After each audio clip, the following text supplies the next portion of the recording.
Sur le foot en 3D, Angelo Come et Antoine. Des vidéos, des analyses, de la passion, on la gagne. Chaque match, on débrief, des moments à partager. Rejoignez notre aventure, abonnez-vous, c'est gagné.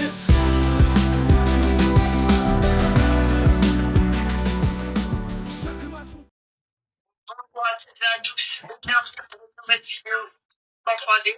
Aujourd'hui, on va commencer une nouvelle série qui va s'appeler Le Procès. Alors c'est simple, il y aura plusieurs épisodes, je pense une fois tous les 2-3 mois. Aujourd'hui, c'est sur Nasser Al-Khelaifi. On a un juge, ça va être Angelo pour cette vidéo, un avocat qui va être moi et Com qui va être le procureur. Ouais. Sinon, je voulais aussi vous dire que on vient de commencer une nouvelle chaîne qui s'appelle le Rugby en 3D. Donc voilà. Pour tous les amoureux du rugby. Pour tous les amoureux du rugby. Ouais.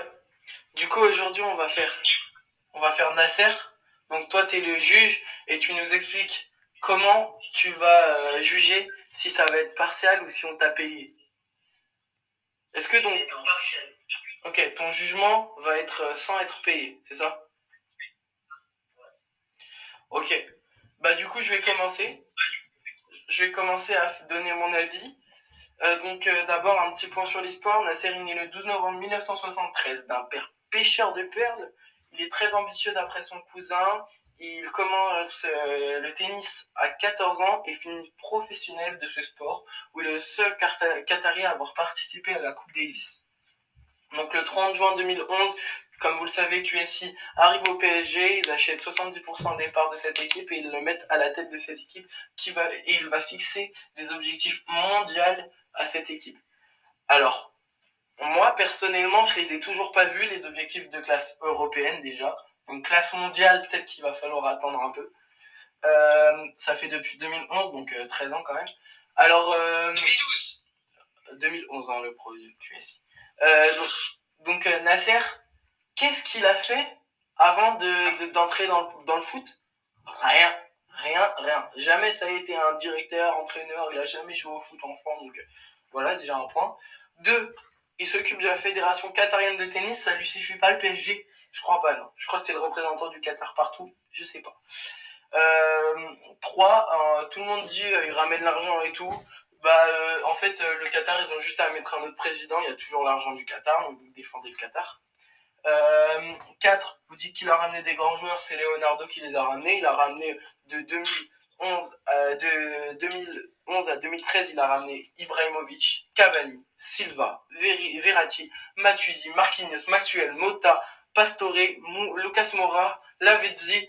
Et puis de 2020 à 2022, il a ramené Moiskin, Messi, Hakimi, Nuno Mendes, Sergio Ramos, Donnarumma, Danilo Pereira et Wijnaldum. Sur le papier, c'est le meilleur mercato qu'on a fait. On va pas se mentir, le but d'un directeur sportif, c'est de faire le mercato. Le but d'un président, c'est de fixer les règles. Si les règles sont pas écoutées, c'est de sa faute. Donc, faut savoir que avant de partir, le directeur sportif dont j'ai parlé, Leonardo, il avait dit qu'il fallait vendre Mbappé, il se fait virer, ok. Donc ça m'amène à parler des entraîneurs qui sont virés un par un au bout de 1 mois, 2 mois, alors qu'ils font finale de Ligue des Champions comme Thomas Tuchel, ou qui, comme Pochettino, font demi-finale face à Manchester City. Donc merci de ne pas donner d'arguments sur ça.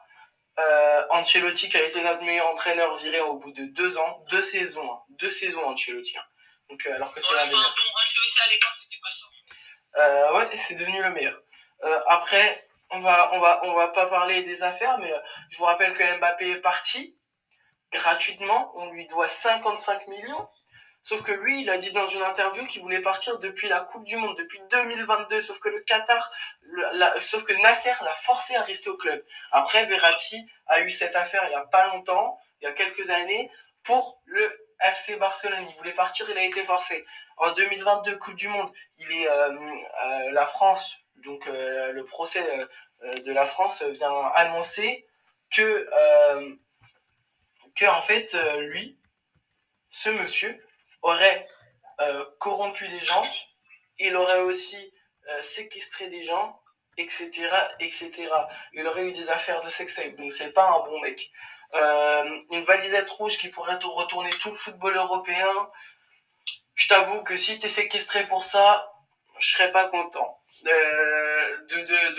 Pour ramener tout ça, Daniel Riolo, lui, il connaît beaucoup plus d'affaires que nous et il peut pas balancer les sujets, etc. Donc déjà là, ça fait une preuve qu'il a peur. Et puis je vais parler de Mbappé qui part du PSG et qui a l'impression d'être le plus nul joueur du monde et que c'était le mec le préféré des Français et là c'est le mec le plus détesté des Français. J'ai jamais vu ça. J'ai jamais vu ça. Je pense que c'est le seul endroit. PSG Bayern, donc Bayern PSG à l'Allianz Arena, des affiches contre Nasser. C'est jamais arrivé. Donc je pense que tout le monde est contre Nasser, sauf les supporters du PSG qui disent qu'il ramène l'argent. Alors déjà, il a enlevé le logo du club. Il veut changer de stade. Il a créé, vous allez dire, un nouveau centre d'entraînement. Et ce centre d'entraînement, ceux qui vont y participer, ceux qui aident, comme les femmes de ménage, les profs, les élèves, les futurs U16, U15, ils avaient été envoyés pour qu'ils ne participent pas à la fête, pour ne pas les voir au centre, à Disneyland, alors qu'il neigeait. Ils n'ont pas pu aller à Disneyland, ils sont revenus, ils ont été laissés dans des cars au chaud, alors qu'ils auraient pu participer à la cérémonie. Non mais c'est honteux ça déjà. Et c'est Nasser qui prend ses décisions. Et de l'autre côté, t'as des joueurs qui ont dit à certains journalistes qui croyaient plus au projet Luis Enrique que Nasser met en valeur. Donc voilà. À toi d'argumenter, je pense que j'en ai assez dit. Sur le foot en 3D, Angelo Come et Antoine. Des vidéos, des analyses, de la passion, on la gagne. Chaque match, on débrief, des moments à partager. Rejoignez notre aventure, abonnez-vous, c'est gagné.